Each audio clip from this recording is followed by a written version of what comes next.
Good morning મિત્રો, તો નવા વ્લોગ્સમાં આપનું સ્વાગત છે. તમને રોજે અમે પંપની વાત કરીએ છીએ કે આ પમ્પિંગ કરવાનું છે ને આ છે, તો આ મારો પંપ છે. આજે તમને બતાવીશું કે આ પંપ કેમ વર્ક કરે છે. અને આ અમારી ગાડી, તો આ અમારું ટીએમ આવી ગયું છે 8 CM લોડ કરીને. આજે તમને બતાવીશું કે કેમ આપણે પમ્પિંગ કરીએ છીએ ને ઉપર માલ જાય છે.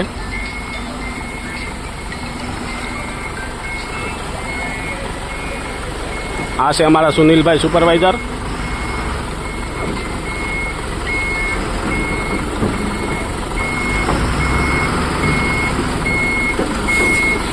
તો આ રીતે આપણી ગાડી પંપમાં લાગી ગઈ છે. તો મિત્રો, આપણી આ ગાડી આવી ગઈ છે, પંપે લાગી ગઈ છે. એનો સ્લમ્પ કોણ આપણે આ એન્જિનિયર ભાઈ છે, મંદિરના એન્જિનિયર છે ભાઈ, જોઈ શકો છો મંદિરના એન્જિનિયર. આ ભાઈ નથી, આ તો અમારા સુપરવાઇઝર છે, આ મંદિરના એન્જિનિયરો સ્લમ કોણ કરે છે. હવે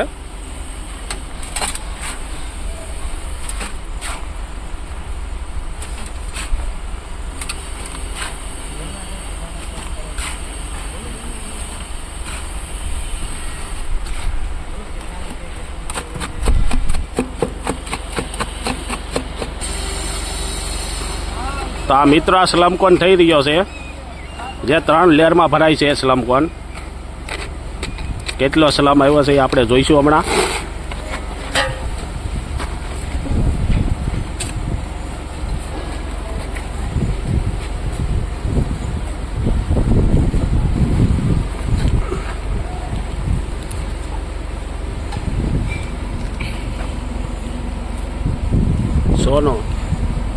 સોનો સ્લમ આવેલો છે મિત્રો. આ મંદિરના એન્જિનિયરો બધા હાથે છે.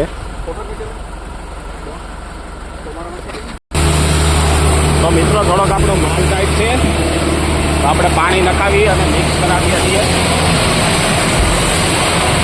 પાણી નાખે છે ગાડીમાં. તો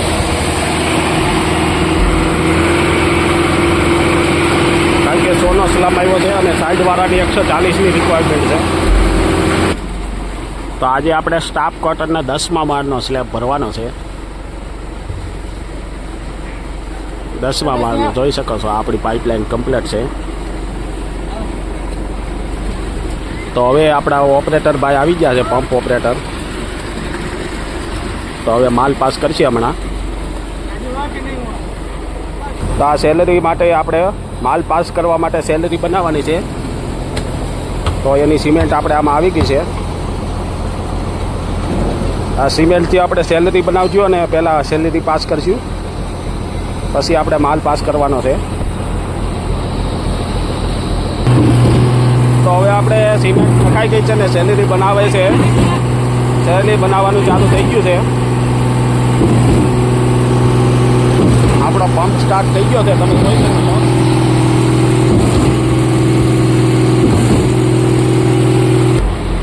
તો મિત્રો, હવે આપણે માલ પાસ કરી રહ્યા છીએ.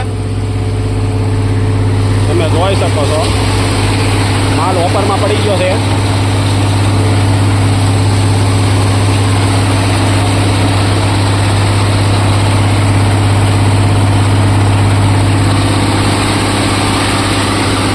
આ આપણો ગાડીમાંથી માલ આવે છે.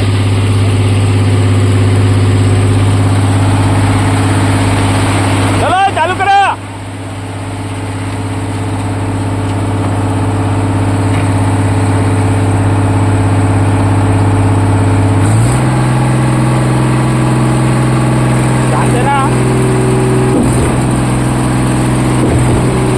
माल पास हो रहा है, माल पास होने का चालू हो गया है.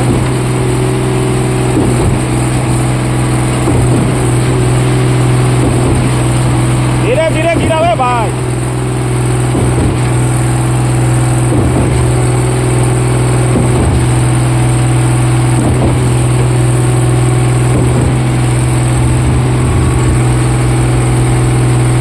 बंद करे, बंद करना.